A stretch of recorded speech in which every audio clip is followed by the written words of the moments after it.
Capítulo 8, del 1 al 21, vamos a estar el día de hoy, vamos a estar aprendiendo de Marcos 8, del 1 al 21, y les pido que vayan ahí. El texto lo voy a leer yo, y ustedes me siguen con su vista. Estamos en Marcos capítulo 8, justamente estamos empezando la mitad del libro de Marcos, ya vamos a la mitad del libro de Marcos. Marcos 8, del 1 al 21. Voy a darle lectura, ustedes me siguen con su vista.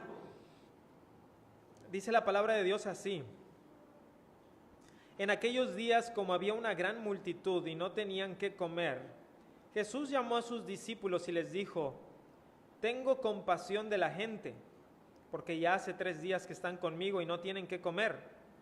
Y si los enviaren ayunas a sus casas, se desmayarán en el camino, pues algunos de ellos han venido de lejos. Sus discípulos le respondieron: ¿De dónde podrá alguien saciar de pan a estos aquí en el desierto? Él les preguntó: ¿cuántos panes tenéis? Ellos dijeron: 7.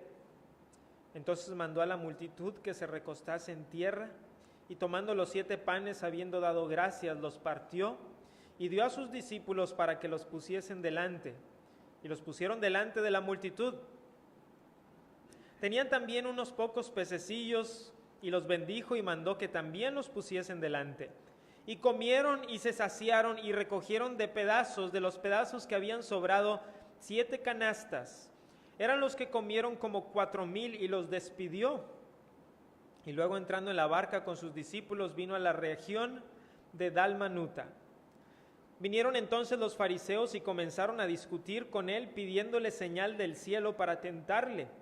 Y gimiendo en su espíritu dijo: ¿por qué pide señal esta generación? De cierto os digo que no se dará señal a esta generación. Y dejándolos, volvió a entrar en la barca y se fue a la otra ribera. Habían olvidado de traer pan, y no tenían sino un pan consigo en la barca.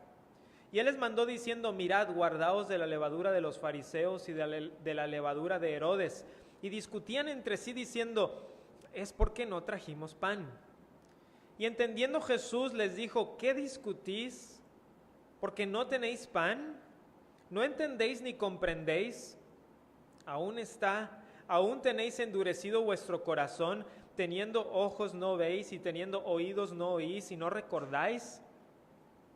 Cuando partí los 5 panes entre 5,000, ¿cuántas cestas llenas de pedazos recogisteis? Y ellos dijeron: 12. Y cuando los 7 panes entre 4,000, ¿cuántas canastas llenas de los pedazos recogisteis? Y ellos dijeron: 7. Y él les dijo: ¿cómo aún no entendéis? Vamos a orar. Padre Celestial, gracias te damos por tu palabra. Gracias te damos porque el día de hoy podemos tener acceso a ella. No solamente tenemos acceso a ella de múltiples maneras. Has sido misericordioso con nosotros, Señor. Tenemos tu palabra en nuestro bolsillo, tenemos tu palabra en nuestra casa. Padre, que la tengamos en nuestro corazón.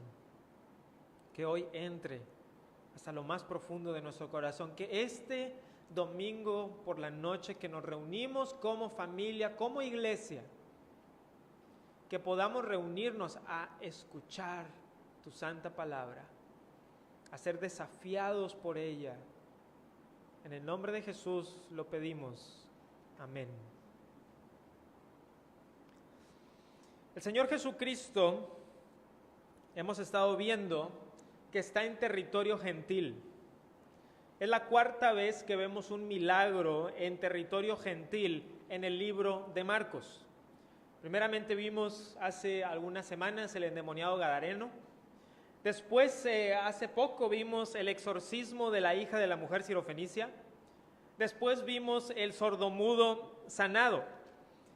Y eso fue la semana pasada. Y ese milagro que sigue tiene una importancia particular porque nos deja ver que aunque en el episodio de la mujer sirofenicia, ¿recuerdan el episodio de la mujer sirofenicia? Que está bien interesante y que el Señor Jesucristo dice en referencia a los gentiles, no está bien tomar el pan de los hijos y echarlo a los perrillos, ¿recuerdan eso?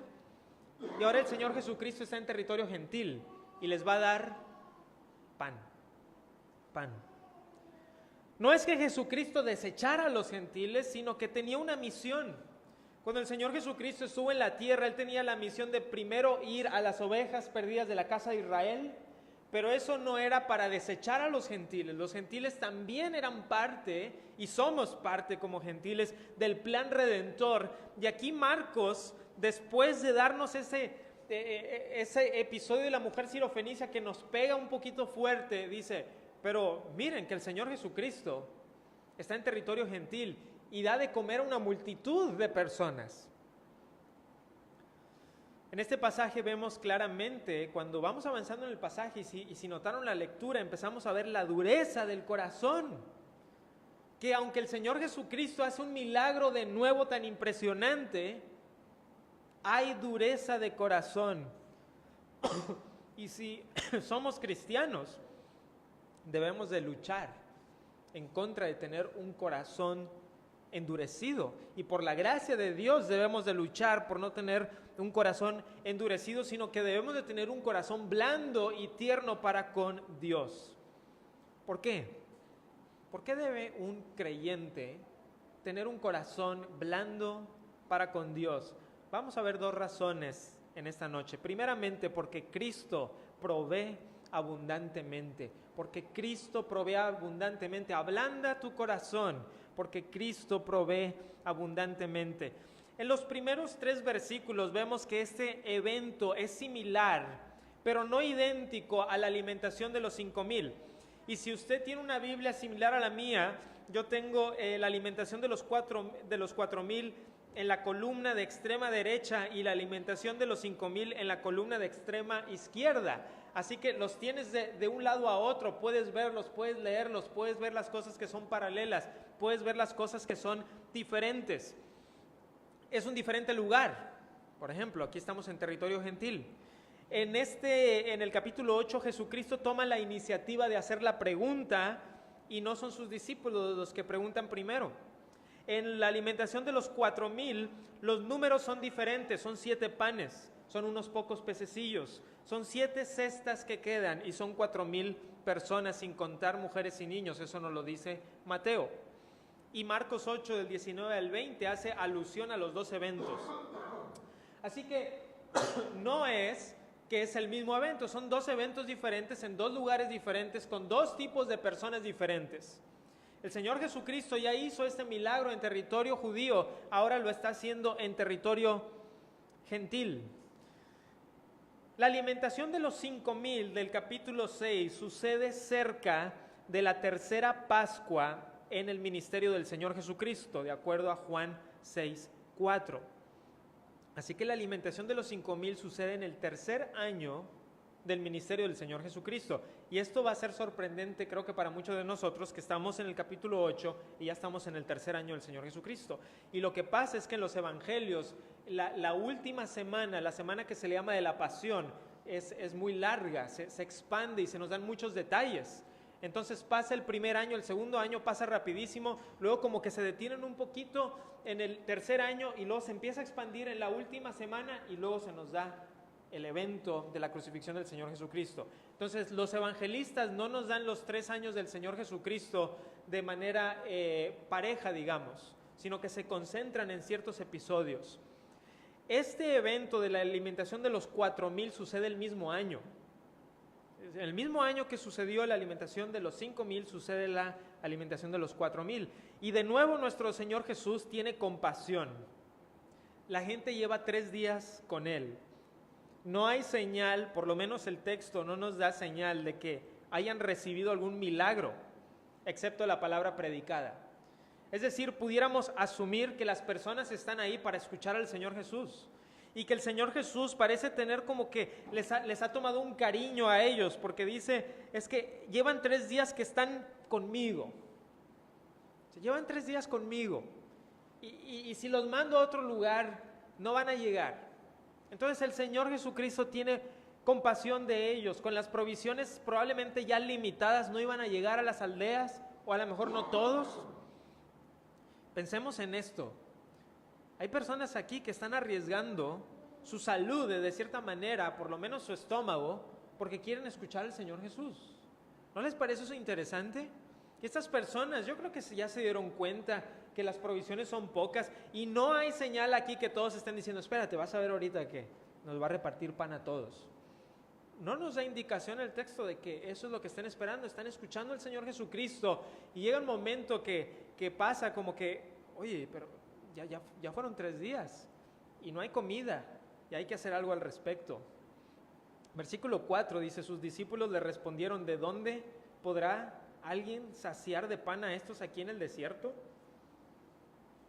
No sé ustedes, pero a mí me deja sorprendidísimo esta pregunta. ¿Cómo puede ser que no recuerdan lo que sucedió el mismo año? Y la única respuesta que me parece a mí satisfactoria es que es por la dureza de su corazón, que viene unos pocos versículos después, que el Señor Jesucristo les dice, todavía tienen el corazón endurecido, ¿cómo es que no entienden? Entonces los discípulos deberían de saber y no lo saben, pero yo le pregunto a usted y me pregunto a mí mismo, ¿cuántas veces nos olvidamos de la bondad de Dios cuando la hemos experimentado la semana pasada? La semana pasada experimentamos la bondad de Dios y esta semana pensamos, ¿será que esta vez podré salir? Y la duda empieza a entrar y resulta que ese corazón duro de los discípulos muchas veces se asemeja, se parece a nuestro propio corazón, porque resulta que el corazón es engañoso y el corazón engañoso de los discípulos, nosotros tenemos un corazón igual. Y muchas veces somos tentados a no tener un corazón ablandado por el Señor, por Dios, porque se nos olvidan las muchas bendiciones que Dios ha hecho. Y si usted contara las bendiciones, yo creo que diríamos, los discípulos quizá dirían, Señor, pero si alimentaste a 5,000, ¿qué tanto pueden ser 4,000? Y sin embargo, dicen, ¿cómo le vamos a hacer? Y como dice la expresión, se les cierra el mundo. Versículo 5. Él les preguntó, ¿cuántos panes tenéis? Ellos dijeron 7. Y otra vez me pregunto si esta pregunta hizo eco en sus oídos, pues es prácticamente idéntica al 6:38. Vayan al capítulo 6, versículo 38. Él les dijo, ¿cuántos panes tenéis? El mismo año, misma pregunta. Y le responden 7. Regresan con 7 panes y los peces se mencionan hasta después. Versículos 6 y 7. Entonces mandó a la multitud que se recostase en tierra y tomando los 7 panes, habiendo dado gracias, los partió y dio a sus discípulos para que los pusiesen delante y los pusieron delante de la multitud. Tenían también unos pocos pececillos y los bendijo y mandó que también los pusiesen delante. Entonces nuestro Señor Jesucristo da gracias por el pan. Hay una antigua oración judía que se daba por los alimentos y hasta el día de hoy muchos judíos lo hacen. Ellos dicen una oración muy sencilla, dicen, bendito eres tú, Señor nuestro Dios, Rey del universo, quien trae el pan de la tierra. Esa era la bendición sobre el pan.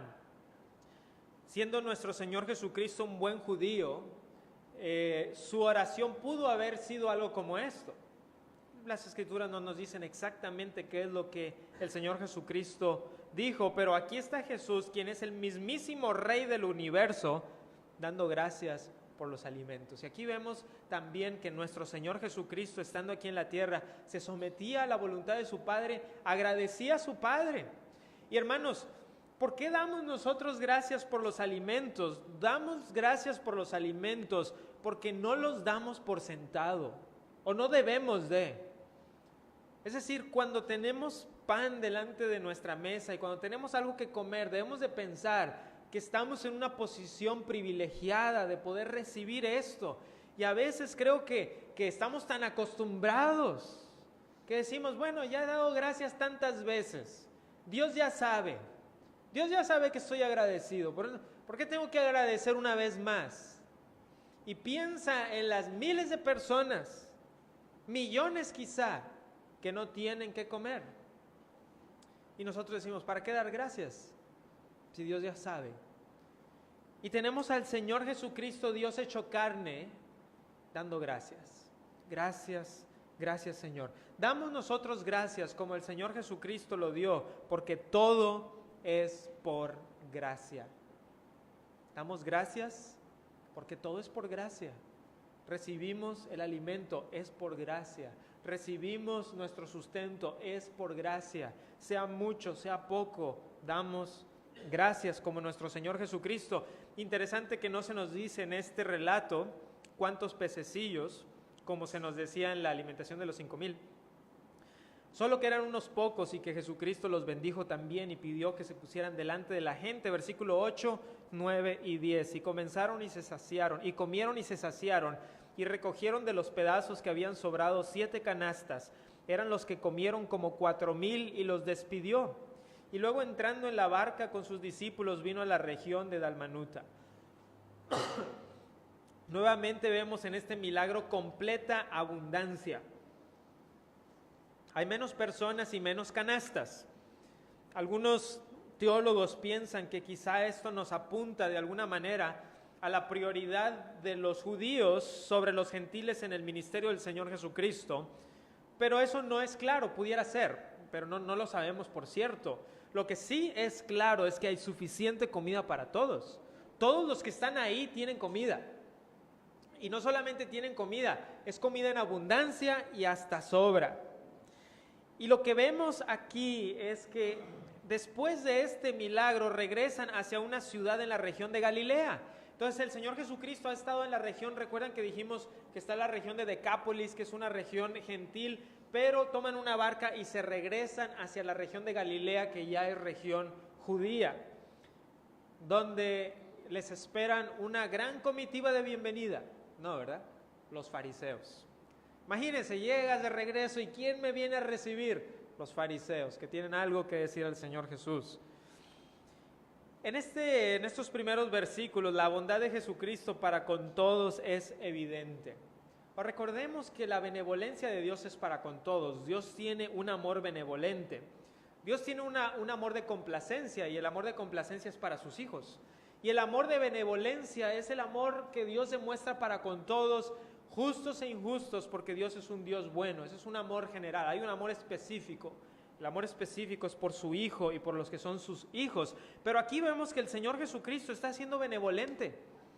Él no está diciendo, aquí tenemos pan, pero solo para algunos, para ti no y para ti no. No, pan para todos, todos pueden saciarse, todos pueden escuchar de la palabra. Porque ¿saben algo, hermanos? La predicación de la palabra es indiscriminada. La predicación de la palabra es para todos. No podemos decir a ti sí y a ti no, no. La predicación es para todos. La Biblia es para todos.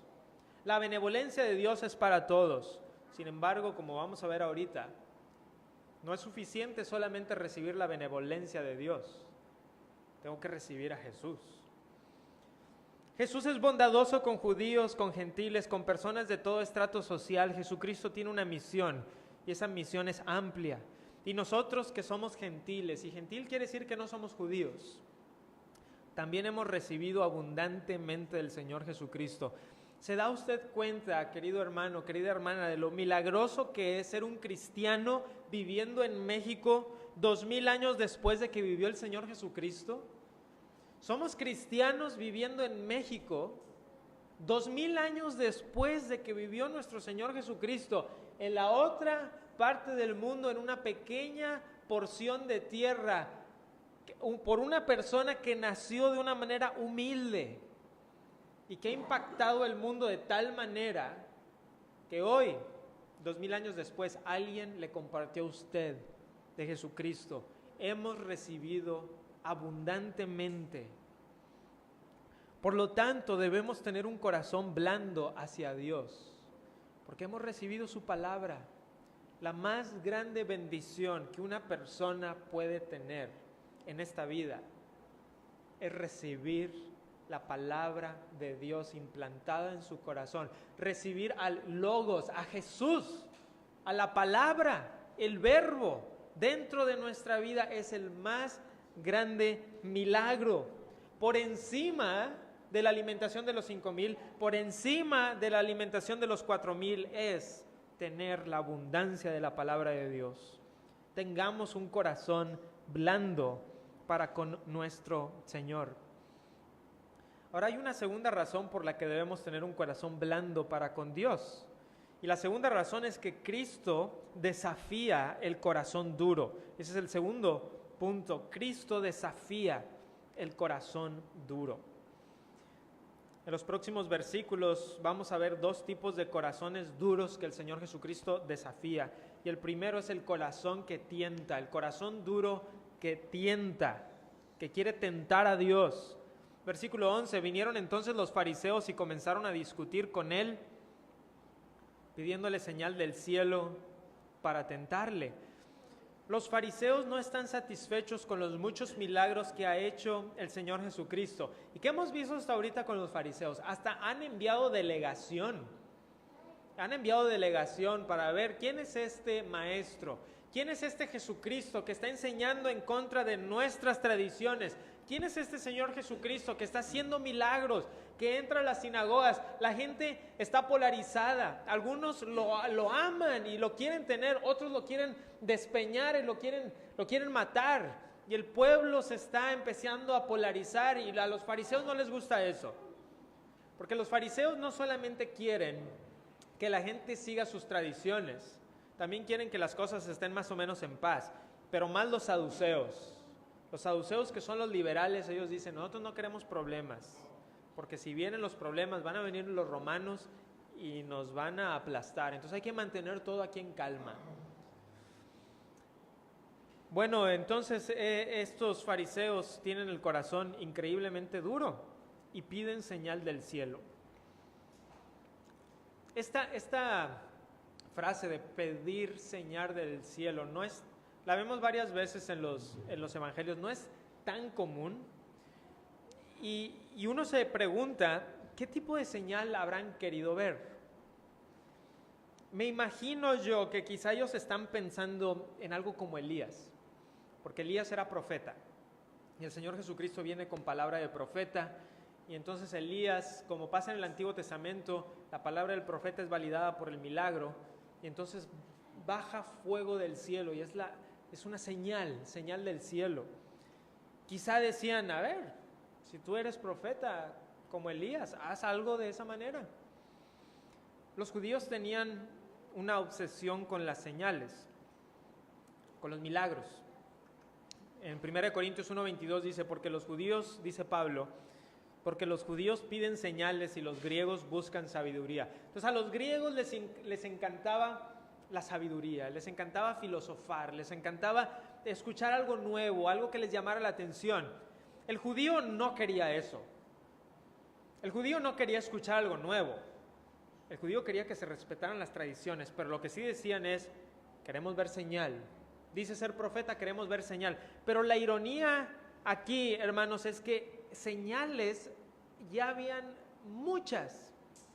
Una y otra vez el Señor Jesucristo. Recuerden la semana, creo que fue la semana pasada, que dijimos cuántos milagros ha hecho el Señor Jesucristo hasta ahora. Bastantes milagros. Solamente en el libro de Marcos el Señor Jesucristo ha hecho muchos milagros. Cuando cuentas todos los 4 evangelios, Jesucristo ha hecho muchos milagros y los ha hecho en diferentes lugares y han enviado delegaciones y ahora vienen, imagínense, el Señor Jesucristo viene de hacer un gran milagro, viene llegando a la región de los judíos. Y ahí están los fariseos diciendo, danos señal. ¿Qué está pasando aquí? Y la realidad es que están al acecho. Están al acecho. Lo hacían para tentarle, para ver si podían hacerle caer. En realidad, ninguna señal los iba a satisfacer. No había señal.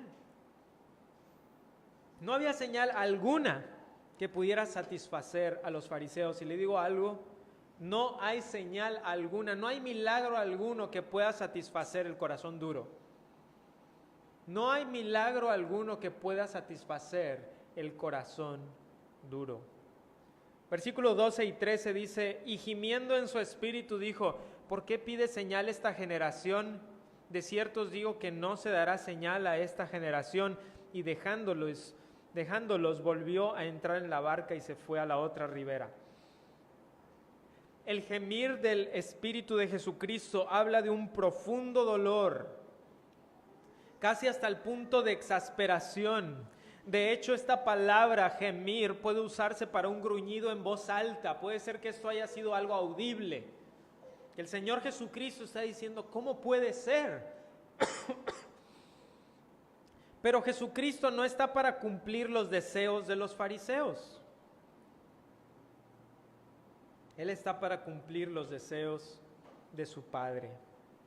Cristo no toma órdenes de nadie que no sea su Padre celestial. Y cuando vienen los fariseos y dicen, a ver, tú dices ser el Hijo de Dios, tú dices ser un profeta, danos señal. Y Jesucristo no les da señal alguna.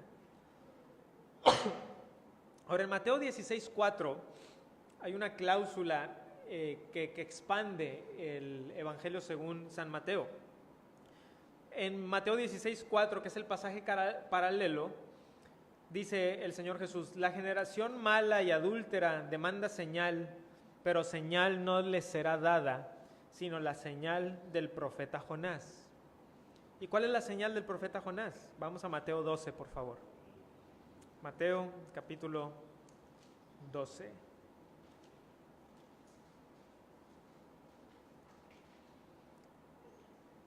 Mateo 12, del 39 al 41,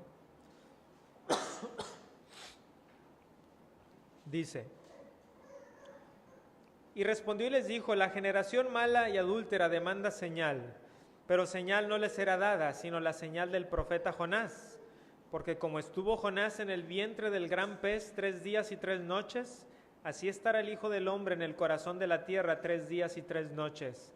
Los hombres de Nínive se levantarán en el juicio con esta generación y la condenarán, porque ellos se arrepintieron a la predicación de Jonás, y he aquí, más que Jonás, en este lugar. La señal más grande sería la muerte y la resurrección del Señor Jesucristo. Pero es importante que nos demos cuenta también que en Marcos, cuando dice que no se dará señal, eso se cumple. El Señor Jesucristo no les da una señal. El Señor Jesucristo está diciendo, la señal es en el futuro y no viene por ustedes, no viene porque ustedes lo exijan, es el plan de Dios. Si el Señor Jesucristo no está para decir, ¿quieren señal? Ok, sí, mira, voy a morir, voy a resucitar. ¿Cuándo se les antoja que lo haga? ¿No? Y dicen, Jesús dice, así no funcionan las cosas. Sí va a haber una señal, y la señal es que voy a morir y que voy a resucitar. Y les digo, ¿qué es lo interesante? Que los fariseos estarían involucrados en esta señal. Estarían involucrados en la muerte de Jesús y no creerían después de la resurrección. O sea, demandaban señal. Y cuando la señal viene, el milagro más grande en todas las épocas, la resurrección de nuestro Señor Jesucristo, dicen, no es suficiente, no es suficiente. ¿Ven cómo no, para un corazón duro, no hay milagro suficiente? Siempre hay alguna explicación, siempre hay una manera de decir no, porque cuando el corazón se endurece, hermanos, ya lo hemos hablado antes, los milagros no causan fe, la fe es un don de Dios. Miren lo que pasó cuando el Éxodo. ¿Vieron milagros y señales?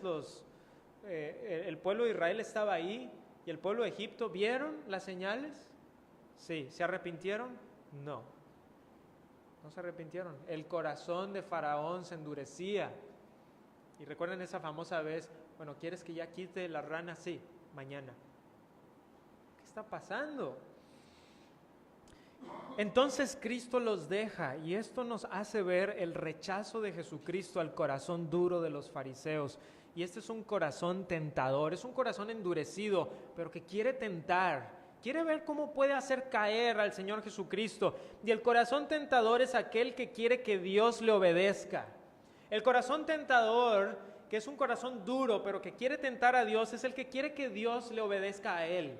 Que Dios se someta a sus propios deseos. Es la persona que dice, yo no voy a creer, excepto si Dios hace lo que yo le pido.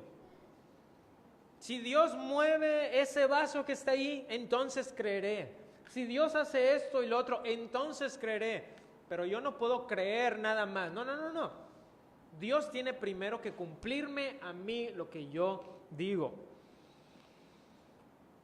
¿Y ustedes creen que se le pueden imponer condiciones a Dios? Dios, te voy a poner una condición. Voy a creer en ti. Pero la condición es esta, tienes que hacer una lista de cosas. Cuando tú hayas cumplido con esta lista de cosas, entonces creeré. Hebreos 11:6, pero sin fe es imposible agradar a Dios, porque es necesario que el que se acerca a Dios crea que le hay y que es galardonador de los que le buscan. Eso es lo que Dios dice. ¿Quieres acercarte a Dios? Te tienes que acercar bajo sus términos. Ahora, gloria a Dios que nuestro Dios es un Dios misericordioso. Gloria a Dios que nuestro Dios es un Dios de amor. Gloria a Dios que nuestro Dios, ese Dios que cuando dijo el Señor Jesucristo, dice, todo lo que el Padre me da vendrá a mí y el que a mí viene yo no le echo fuera. Es un Dios bondadoso, es un Dios amoroso, tan amoroso que ha dado a su Hijo Jesucristo, pero es Dios. No es el Dios que nosotros queremos manipular, es el Dios soberano del universo. Y Dios, y una de las razones por las cuales no le podemos imponer condiciones a Dios es que Dios ya lo ha hecho todo. Dios ya envió a su Hijo. Dios envió a su Hijo y dice, tú cree en mi Hijo Jesucristo. Y después de toda esta manifestación tan grande de amor, cuando una persona dice, Dios, yo sé que tú has enviado a tu Hijo Jesucristo, Dios mismo se hizo carne, pero no es suficiente para mí, ese amor no es suficiente para mí tienes que mover ese vaso, y entonces voy a creer que existes. Ven, es atentar en contra del amor y la misericordia de nuestro Dios. No tengamos un corazón tentador que tienta y que se endurece. Pero hay un segundo tipo de corazón que vemos aquí, y lo vamos a ver en los próximos versículos, y es el corazón cegado. El corazón cegado. Versículo 14 al 16. Habían olvidado de traer pan y no traían sino un pan consigo en la barca. Y él les mandó diciendo, mirad, guardaos de la levadura de los fariseos y de la levadura de Herodes, y discutían entre sí diciendo, es porque no trajimos pan. Esto pasa poco tiempo después, quizá inmediatamente después, y están en la barca y solo hay un pan. Oye, pero tenían bastante y ahora tienen un pan. ¿Por qué? ¿Qué pasó? ¿Lo repartieron? ¿Ya se lo habían comido? No sabemos. La cuestión es que solamente hay un pan, y lo cual es interesante que Marcos nos da ese detalle, ¿verdad? Solo quedaba un pan. Literalmente había solamente un pan. De todos los panes, queda uno. Ok, pues está la situación difícil porque son bastantes, no hay suficiente. Y el Señor Jesucristo aprovecha la ocasión para enseñar una lección espiritual sobre la levadura de los fariseos. Y la levadura de los fariseos y de Herodes, la levadura de los fariseos se refiere a su falsa doctrina. Eso lo vemos en Mateo 16:12. En Mateo 16:12, que es el pasaje paralelo, el Señor Jesucristo explica y dice, la levadura de los fariseos es su falsa doctrina, es su doctrina. Cuídense de la doctrina, cuídense de la doctrina falsa de los fariseos. Y el día de hoy debemos de pensar de la misma manera, cuidado con las falsas doctrinas. Cuidado con las falsas doctrinas, cuidado con las doctrinas que buscan imponerse sobre las personas y no van de acuerdo a las Sagradas Escrituras. Hermanos, a mí me encantan los libros, pero cuando entro a la librería cristiana promedio, a veces no sé si quedarme o salir huyendo, porque lo que uno ve ahí, no puedes creer el tipo de personas que están ahí, que no están enseñando error. Bueno fuera, No, es plena herejía, contrario al Evangelio del Señor Jesucristo. Y dices tú, ¿qué está pasando en el cristianismo? Para que digamos, bueno, pero es que vende. Entonces, yo creo que las personas ahí que tengan discernimiento, no, hermanos, una herejía es un error a tal grado que es mortal para el alma. Es decir, una persona que cree una herejía está en riesgo de llegar hasta el infierno. O sea, un error es cuando yo me equivoco en algo, y todos nosotros, si fuéramos perfectos en todo lo que sabemos, sería excelente, y no lo somos. Pero cuando una persona enseña una herejía, es un error a tal grado que lleva el alma hasta las mismas puertas del infierno. ¿Por qué? Porque una herejía es cuando se rechazan doctrinas fundamentales de la fe cristiana. Y los fariseos, queridos hermanos, no estaban enseñando solamente error, sino herejía. Ellos enseñaban que la salvación era por obras, por portarse bien, por hacer buenas cosas, por seguir sus tradiciones, completamente en contra del Evangelio de la gracia de Cristo Jesús. Y el Señor Jesucristo aprovecha la ocasión, Él como maestro, y dice, cuídense de la levadura de los fariseos, cuídense de su doctrina. Y la levadura de Herodes era su falso poder, su falsa pretensión de ser gran cosa. Pero Herodes se levantó y cayó, y hasta ahí llegó Herodes, no más. Y había muchas personas que decían, no, los herodianos, seguimos a Herodes, él es el poderoso, él es el que puede hacer cosas por nosotros, y Herodes está en la tumba. Jesucristo no. La levadura hace que algo parezca mucho, pero es puro aire. ¿Han visto ustedes esos videos de una persona que a lo mejor está muy enojada en el box o algo y está haciendo, y luego le dan un golpe y hasta el suelo? Pero se dio marometas y giró en el aire y parecía ser la persona más fuerte, y le dieron un golpe y hasta el suelo. Entonces tenía mucho que parecía, y al final no era nada. Y cuando vemos la levadura en este contexto, es algo así, que parece que es mucho, pero es que mira, los fariseos son los que saben, mira, los fariseos son los que oran, mira, los fariseos son los que sí tienen comunión con Dios. El Señor Jesucristo dice, son los que están más alejados. Es pura levadura. Y mira Herodes con sus castillos, mira Herodes con su supuesto poder, y unos pocos años después está muerto. Está muerto. Y saben, de Herodes no nos acordaríamos prácticamente nada si no fuera porque en las Escrituras nos dijera un poquito acerca de él. O sea, Herodes vino y se fue y listo, y lo que vemos en las Escrituras es un buen ejemplo de alguien que se cree mucho, pero al final no tiene nada que dar. Los discípulos completamente malentienden la enseñanza. Casi es un poco gracioso. ¿Les ha pasado, verdad, que ves algo que es gracioso pero triste a la vez? Como que te da un poquito de risa, pero al mismo tiempo estás como que... Pues eso parece que pasa aquí, ¿no? Porque ellos dicen, como que se voltean a ver y dicen, ¿sabes qué? Es porque no trajimos pan. Jesucristo nos está diciendo eso porque no trajimos pan. Yo creo que eso es lo que Cristo nos está tratando de enseñar. Traigan pan a la siguiente. Y en el 17 y 18 dice, entendiéndolo Jesús les dijo, ¿qué discutís? ¿Porque no tenéis pan? ¿No entendéis ni comprendéis? ¿Aún tenéis endurecido vuestro corazón? Teniendo ojos no veis, y teniendo oídos no oís, y no recordáis. Jesucristo hace responsables a los discípulos por la dureza de su corazón. Este es un punto importante en la maravillosa doctrina de la soberanía y de la responsabilidad. Porque aquí vemos que el Señor Jesucristo los hace a ellos responsables por la dureza de su corazón. Hermanos, y esta reprensión del Señor Jesucristo es todavía más, pega más duro cuando nos acordamos que este es el tercer año. Este es el tercer año. Y ellos no han entendido. ¿Y qué les dice el Señor Jesucristo? ¿Y no recordáis? Nuestro corazón, hermanos, se endurece cuando no recordamos las bondades y misericordias de Dios para con nosotros. Nuestro corazón se endurece cuando nos olvidamos. Y saben que eso es tan, pero tan común, que en el libro de los Salmos Una y otra vez hay salmos de recordar.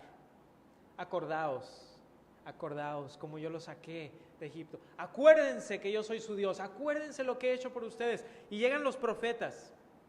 ¿Y qué dicen los profetas? Acuérdense del pacto. Acuérdense de Dios. Y nosotros tenemos que hacer lo mismo. Acordémonos de las misericordias de Dios para con nosotros. Versículos 19 y 20.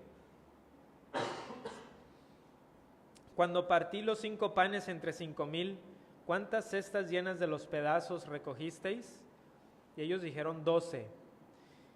Y cuando los 7 panes entre 4,000, ¿cuántas canastas llenas de los pedazos recogisteis? Y ellos dijeron 7. Entonces el problema no era el pan.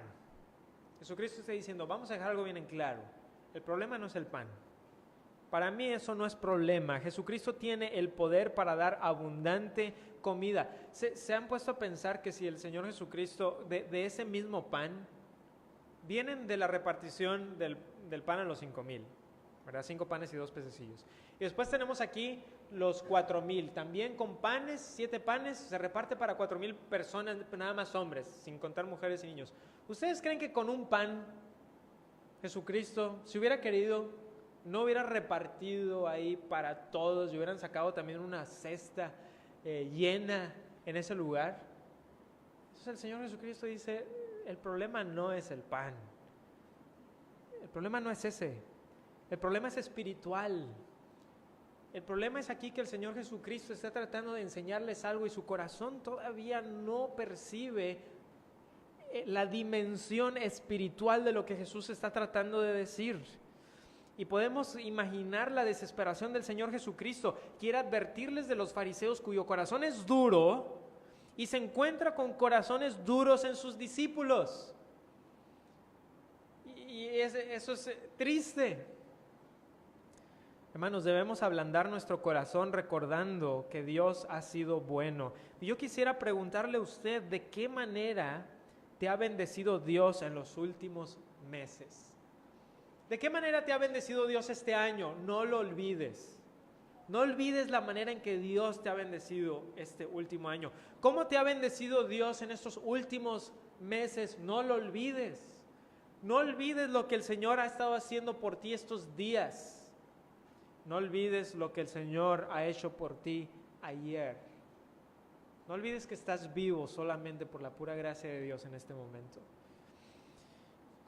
Todos hemos pasado por momentos de encrucijada, donde no sabemos irnos a izquierda y a derecha. Y yo he pasado por varios momentos así en mi vida y todos pasamos por momentos así. Y algo que me daba gran confort era pensar, Dios siempre me ha guiado. ¿Por qué no lo haría esta vez? ¿Me ha fallado? No me ha fallado. Y si Dios me ha guiado incontables veces en todas esas encrucijadas de la vida, y Dios me ha guiado, ¿no me ha de guiar el día de hoy? ¿Y cuál es la tentación? Dame señal, Señor. ¿Verdad? ¿Verdad que pensamos igual? Señor, necesito una señal, ¿por qué no? Y lo que Dios dice es, ten fe, confía, confía. Después hablaremos acerca de cómo sabemos la voluntad de Dios, pero déjenme decirles algo, Dios no busca ocultar su voluntad, te haré entender y te enseñaré el camino por el cual debes andar, sobre ti fijaré mis ojos. Dios revela su voluntad. El problema es que muchas veces nosotros somos más como Gedeón, queremos probar a Dios. Dios nos dice, quiero que hagas esto, sí, pero tengo 2 pruebas. Primero quiero que, y luego cuando sucede, no, ahora al revés. Dios ya le había dicho. Gedeón no puso el vellón de lana para ver cuál era la voluntad de Dios. No, él ya sabía la voluntad de Dios. Dios ya le había dicho. Él le dice, bueno, Señor, si me has de usar, voy a poner el vellón de lana y vamos a ponerte a prueba. Y por pura misericordia de Dios, Dios lo hace. Pero no sigamos el ejemplo de Gedeón. Sigamos el ejemplo de los héroes de la fe, que sin ver creyeron y fueron y conquistaron. Y sin ver todavía la tierra prometida espiritual, caminaron hacia allá y Dios se las ha otorgado. Dios les ha otorgado esa tierra prometida espiritual, el reposo, el reino. Y de la misma manera nosotros como extranjeros y peregrinos vamos caminando hacia allá. Y eso es lo que somos. Esa frase me encanta, ¿no les parece que tiene suena tan hermoso? Somos extranjeros y peregrinos. Vamos de camino. Nosotros somos cristianos, ¿verdad? Como en el libro El progreso del peregrino. La mochila del pecado ya no la tenemos, ahí está escondida en la tumba, nuestros pecados han sido perdonados. Vamos a la ciudad celestial, ya tenemos el pergamino, tenemos el pase. Y si no han leído El progreso del peregrino, léanlo por favor, porque es precioso. Y cuando peregrino llega ya a la ciudad, y que primero llega legalista, y legalista quieren mostrar todas sus obras y le dicen, sí tenemos una entrada para ti, pero no es por aquí. Y se lo llevan a la condenación. Y entonces cristiano está pasando ahí por el río, ¿verdad? Y está ahogándose y le ayuda a su amigo. Y finalmente entran y les abren las puertas y cuando le dicen, ¿y tú cómo vas a entrar? ¿Qué es lo que él dice? Pues miren todo lo que he hecho, miren todos los problemas que he pasado. ¿No se acuerdan de cómo salí del pozo de la desesperación? ¿No se acuerdan cómo estuve encarcelado ahí con el gigante? ¿Cómo resistí esos dardos y casi me morí? No, tengo la carta, tengo el pergamino, tengo el pase, tengo a Cristo. Esa es nuestra única esperanza. Y aparte de eso, no tenemos esperanza. Jesucristo es nuestra gran esperanza. Versículo 21, y les dijo, ¿cómo aún no entendéis? Ahora, todos nos encantan los finales felices, pero aquí hay un final no tan feliz. Es un final de reflexión. Es un final de reflexión, ¿verdad? ¿Les ha pasado que a veces terminas de ver, por ejemplo, una película y dices, no, me dejó pensando, no me dejó como que bien feliz, me dejó pensando? Y aquí el Señor Jesucristo termina y nos deja pensando, ¿qué de nosotros? Entendemos que lo más importante es lo espiritual y por supuesto que lo material importa, ¿sí? Dios nos ha dado grandes bendiciones y Dios es bueno. No queremos hacer un dualismo, ¿verdad? Entre aquí está lo espiritual, acá está lo material y todo lo material es malo, todo lo espiritual. No, hay cosas buenas en lo material, que son dones de Dios. Dios nos da dones, pero a veces nos podemos afanar por lo material sin confiar en un Dios que provee. Un Dios que provee. Hace muchos años mi padre me hizo escribir las bendiciones que había recibido para recordarlas y me decía, Manuel, cuando venga la tentación a tu corazón, abre el cajón de ese buró, saca ese papel, ábrelo y lee y recuerda, Dios ha sido fiel. ¿Por qué no lo sería de nuevo? ¿Qué? Dios ha sido fiel. ¿Por qué no lo sería de nuevo? Por supuesto que lo va a hacer de nuevo. Y esto nos ayuda a rechazar el corazón duro. Y así como Jesucristo rechaza el corazón duro, nosotros debemos huir por la gracia de tener un corazón duro y más bien tener un corazón blando por el Señor. Ablandemos nuestro corazón. Que esa semilla de la palabra de Dios entre en nuestro corazón y que entre perfectamente y que la semilla no rebote en nuestro corazón, sino que cuando sea lanzada por la palabra de Dios, entre directo e inmediatamente tome raíz y que nuestro corazón esté completamente lleno de Cristo. En conclusión, aunque nuestros corazones son duros por naturaleza, Cristo en su gracia ablanda corazones, porque Cristo es el que toma nuestro corazón. Vimos la semana pasada o antepasada que el proverbista dice, dame, hijo mío, tu corazón. Y es lo que Dios nos dice, dame tu corazón, ese corazón duro. ¿Saben que en el Antiguo Testamento, allá en Ezequiel y en Jeremías, no es que tú tienes un corazón blandito por fuera blandito por dentro y tienes una capita ahí de... La verdad es que nuestro corazón es de piedra y Dios tiene que hacer cirugía de corazón, así, cirugía abierta de corazón, extraer ese corazón de piedra, implantar el corazón nuevo, un corazón que palpita por el Señor. Necesitamos, y eso es la regeneración, por cierto. La regeneración es cuando ese corazón de piedra, Dios lo quita como ese perfecto doctor cirujano y dice, aquí voy a poner un corazón nuevo, voy a darles un corazón blando. Por lo tanto, tengamos ese corazón tierno y creamos en Jesús, que ha hecho todo por darnos la salud espiritual y por quien nuestras necesidades serán satisfechas en su voluntad y por su gracia. Vamos a orar.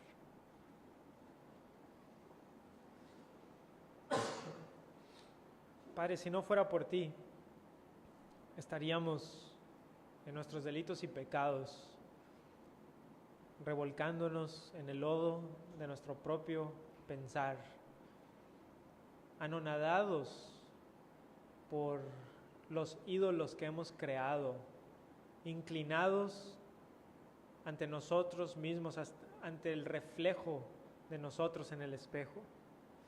Pero tú, Señor, que eres misericordioso, en aquel día precioso en el que tú decidiste rescatarnos y quitarnos la venda, quitarnos el corazón duro, quitarnos las cadenas.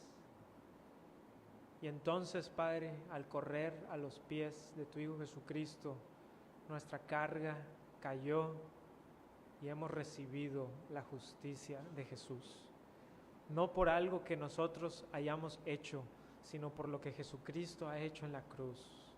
Oh Dios Padre, que este domingo, Día del Señor, nos capture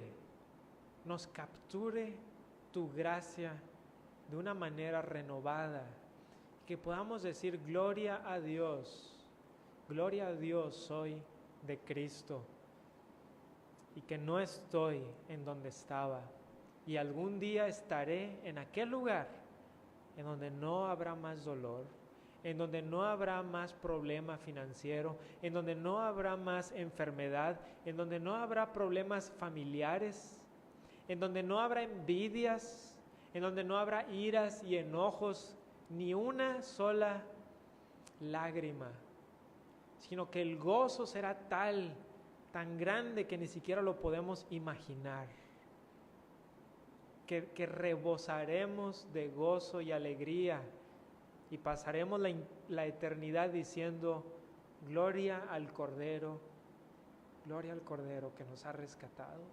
Gracias, Señor, por habernos rescatado. Gracias porque siendo gentiles, Padre, porque siendo gentiles hemos recibido no solamente pan, sino el pan de vida, tu Hijo Jesús, y hemos participado de Él y hemos a su vida. Te lo ruego en el nombre de Jesús. Amén.